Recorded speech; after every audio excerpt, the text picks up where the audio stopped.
तो पिछले वीडियो में जो है argument, logical reasoning, statement, premises, conclusion, argument, valid invalid, statement जो होते ट्रू फॉल्स, मतलब कि सारी चीज़ें हम पढ़े थे। और क्या पढ़े थे हमने पढ़े थे जो गुड आर्गूमेंट होते हैं उनके क्या फीचर्स होते हैं, और प्रोपोजिशन क्या है, स्टेटमेंट से कैसे अलग है, या फिर जो भी है स्टेटमेंट से कैसे रिलेशन है, और आर्गूमेंट में प्रोपोजिशन का क्या काम है, सारी चीज़ें जो है हम वो पढ़े थे। आपने अगर वो वीडियो नहीं देखा तो आपका वीडियो, आज का जो वीडियो है वो आपको समझ नहीं आएगा। तो पहले जाकर आप वो वाला वीडियो देख लो। अगर आपने देख लिया तो ठीक है, अगर नहीं देखा तो पहले वो देख कर आओ, वरना ये वाला जो है ये वाला समझ नहीं आएगा। तो पहले आता है स्टेटमेंट। तो हम लोगों ने बताया था अगले दिन आप लोगों को, जो स्टेटमेंट होते हैं ये ट्रू या फिर फॉल्स होते हैं। ये ट्रू होते हैं या फिर फॉल्स होते हैं। तो फॉल्स हो या फिर ट्रू हो, तो हमें पता कैसे चलेगा कोई स्टेटमेंट ट्रू है या फिर फॉल्स है। तो किसी भी स्टेटमेंट को हम तभी ट्रू मानेंगे जब क्या होगा, वो रियलिटी के साथ एग्री करेगा। मतलब जब क्या होगा, वो जो रियलिटी के साथ मैच करेगा। जैसे कि एग्जाम्पल के तौर पर हम देख लेंगे, all man are human being, ये क्या है, ये रियलिटी है। तो ये वाला स्टेटमेंट जो हो जाएगा ये हो जाएगा ट्रू। नेक्स्ट है ऑल मैन आर एनिमल्स, मतलब कि सारे जो मैन है वो एनिमल्स है, ये रियलिटी के साथ मैच नहीं कर रहा है, तो ये हो जाएगा हमारा फॉल्स। तो ऐसे पता चलता है कि स्टेटमेंट जो है ये ट्रू है या फिर फॉल्स है। फिर जो ट्रूथ होते हैं उसे दो टाइप होता है। एक होता है मटेरियल ट्रूथ, जिसका मतलब होता है मैटर ऑफ फैक्ट, मतलब कि जो फैक्ट के ऊपर बेस है। और ये जो ट्रूथ है, ये मटेरियल ट्रूथ, ये इम्पेरिकल क्वारी से आते हैं, मतलब ये इम्पेरिकल क्वारी से ही ये मटेरियल ट्रूथ आते हैं। और जो लॉजिकल ट्रूथ होते हैं वो आर्गूमेंट के ऊपर बेस है, और ये आर्गूमेंट से ही ये लॉजिकल ट्रूथ आता है। और वो रिलेटेड किससे होगा, ये ज़्यादा से ज़्यादा रिलेटेड होता है जो डिडक्टिव रीजनिंग है। हम जब पढ़ेंगे तब आपको पता चलेगा डिडक्टिव रीजनिंग से रिलेट होता है। तो सिलेबस जब हम देखे थे उसमें हम पढ़े थे जो आर्गूमेंट होते थे, फास्ट में ही था, पूरा फास्ट टॉपिक ही था। आर्गूमेंट के फॉर्म्स थे, मतलब आर्गूमेंट के टाइप्स थे। तो आज हम पढ़ेंगे आर्गूमेंट जो होते हैं वो दो टाइप के होते हैं, एक होता है डिडक्टिव, एक होता है इंडक्टिव। तो हमें कैसे पता चलेगा कोई आर्गूमेंट इंडक्टिव है या फिर डिडक्टिव, तो इसलिए हमें ये वाला स्लाइड देखना पड़ेगा, जिसमें हम डिडक्टिव जो आर्गूमेंट है उससे पहले जानेंगे। डिडक्टिव आर्गूमेंट में क्या होता है, डिडक्टिव मतलब हम में से सबको पता ही होगा, डिडक्टिव मतलब होता है जनरल टू स्पेसिफिक, मतलब एक बहुत सारे चीज़ों से एक चीज़ों को निकालना। यह होता है जनरल टू स्पेसिफिक, मतलब टॉप डाउन, मतलब कि ऊपर से नीच तक। और जैसे हम एक एग्जाम्पल के तौर पर देखेंगे, ऑल मैन आर मॉर्टल, मतलब ऑल से जा रहा है, मतलब बहुत सारे चीज़ों से जा रहा है। All man are mortal. फिर प्रीमाइसेस 2 में क्या बोल रहा है, आई एम ए मैन, मतलब एक में आ गया, I am a man so I am mortal, मतलब ऑल से वन तक आ रहा है, मतलब क्या हो रहा है, जनरल टू स्पेसिफिक हो रहा है। अगर ऐसा होता है तो हम उस जो रीजनिंग है या फिर उस जो आर्गूमेंट है उसको हम क्या कहेंगे, डिडक्टिव रीजनिंग या फिर डिडक्टिव आर्गूमेंट। आपको डिडक्टिव समझ में आ गया। तो डिडक्टिव दो टाइप का होता है। फिर से डिडक्टिव एक होता है वैलिड, एक होता है इनवैलिड। तो कैसे पता चलेगा कौन सा डिडक्टिव वैलिड है या फिर इनवैलिड है, तो हम उसे भी देख लेंगे। तो वैलिड कैसे पता चलेगा, इधर लिखा है आपको, आप देख सकते हो, premises are true and conclusion is drawn from premises. मतलब आपका जो प्रीमाइसेस होता है वो ट्रू होगा, और क्या होगा, जो कंक्लूजन है वो मतलब कि प्रीमाइस से बेस करके होगा, मतलब कंक्लूजन जो होगा वो प्रीमाइस के ऊपर बेस करके ही होगा। जैसे कि एग्जांपल के तौर पर हम देख लेंगे, इधर आपको दिख रहा है ऑल मैन आर ऑनेस्ट, मतलब कि सारे जो इंसान हैं वो क्या है, ऑनेस्ट है। नेक्स्ट क्या है, ऑल ऑनेस्ट आर गर्ल्स, मतलब भी जितने सारे ऑनेस्ट है वो सारे क्या है, गर्ल्स है। फिर कंक्लूजन क्या निकले, ऑल मैन आर गर्ल्स, मतलब सारे जो मैन है वो गर्ल्स है। तो इसमें क्या हुआ, प्रीमाइसिस के बेसिस पर क्या हुए, एक कंक्लूजन निकला। तो ये आर्ग्यूमेंट क्या हो जाएगा, ये डिडक्टिव है, ऑल से एक तक आ रहा है, तो ये डिडक्टिव तो होगा ही होगा, और क्या होगा, ये वैलिड भी हो जाएगा, ये वैलिड आर्ग्यूमेंट है।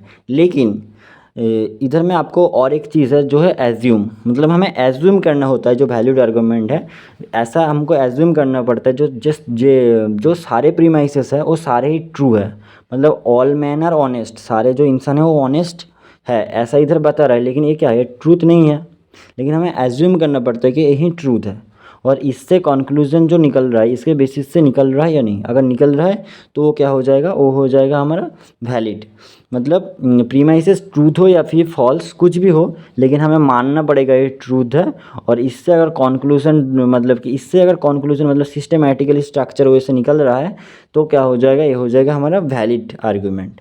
ठीक है। और इनवैलिड कब होगा, आर्गूमेंट के जो स्ट्रक्चर होते हैं वो मैच नहीं करेगा। मतलब मैंने जब आपको आर्गूमेंट के फॉर्म्स पढ़ाए थे तब मैंने आपको बोला था, मैं आपको और एक बार दिखा देता हूँ। जो आर्गूमेंट होते हैं उसमें क्या होता है, आर्गूमेंट में क्या होता है, प्रीमाइसेस होगा और कंक्लूजन होगा। और जो प्रीमाइस कंक्लूजन जो होगा वो प्रीमाइसेस के ऊपर बेस करके ही होगा। और जो प्रीमाइसेस होगा वो रीज़न या फिर एविडेंस होगा, वो कभी भी क्वेश्चनिंग नहीं होगा या फिर सजेशन नहीं होगा। अगर ये जो स्ट्रक्चर है इसको अगर फॉलो कर रहा है तो ये हो जाएगा वैलिड, अगर ये स्ट्रक्चर को नहीं फॉलो कर रहा है तो ये हो जाएगा इनवैलिड।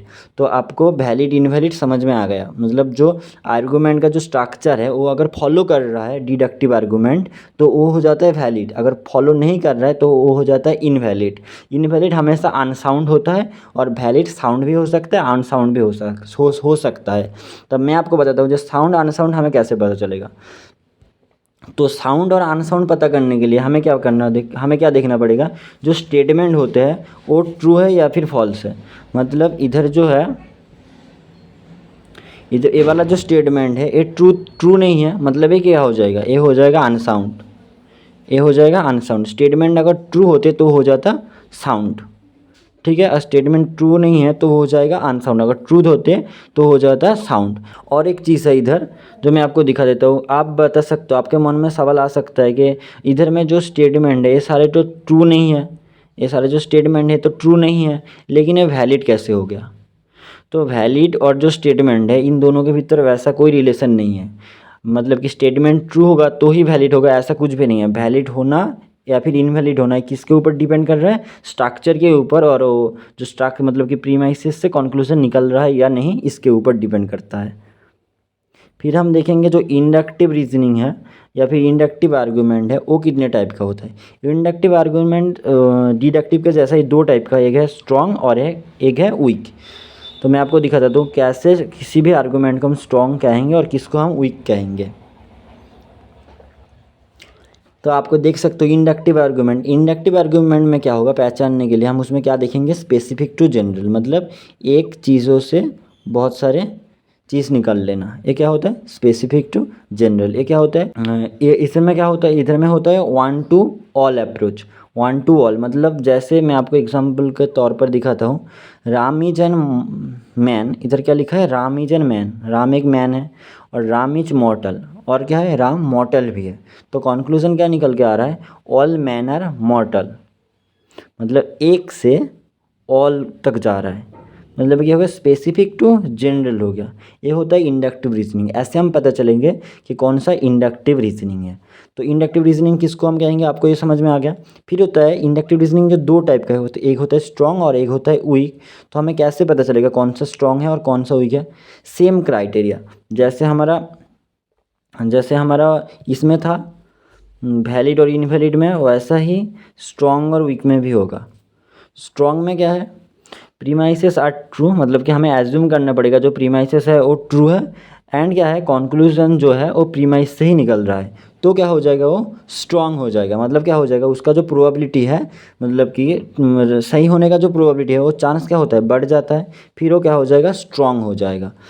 और अगर वो वाला जो स्ट्रक्चर है मतलब आर्गूमेंट का स्ट्रक्चर ही बता सकते हो, वो वाला अगर फॉलो नहीं कर रहा है तो क्या हो जाएगा वो वीक हो जाएगा, क्योंकि उसका वैलिड होने के चांस मतलब कि उसका जो ट्रूथ होने के चांस कम घट जाता है, इसलिए वो क्या हो जाएगा वो वीक आर्गूमेंट हो जाएगा। फिर सेम उसके जैसा ही कोजेंट अनकोजेंट, जैसे साउंड था वैसे ही कोजेंट है। मतलब पहले तो आपका इधर में थोड़ा मिस्टेक होगा, इसमें वैलिड नहीं होगा, इसमें होगा स्ट्रॉन्ग। इसमें पहले तो आपको स्ट्रॉन्ग होना चाहिए, मतलब आपका आर्गूमेंट तभी कोजेंट होगा जब भी आपका इंडक्टिव आर्गूमेंट पहले स्ट्रॉन्ग होगा, उसके बाद उसके प्रीमाइसेस जो होंगे वो ट्रू होंगे तभी क्या होगा आपका आर्गूमेंट कोजेंट होगा। और अनकोजेंट कब होगा, जब आपका जो प्रीमाइसेस है वो ट्रू नहीं होगा, तब क्या हो जाएगा, तब वो अनकोजेंट हो जाएगा।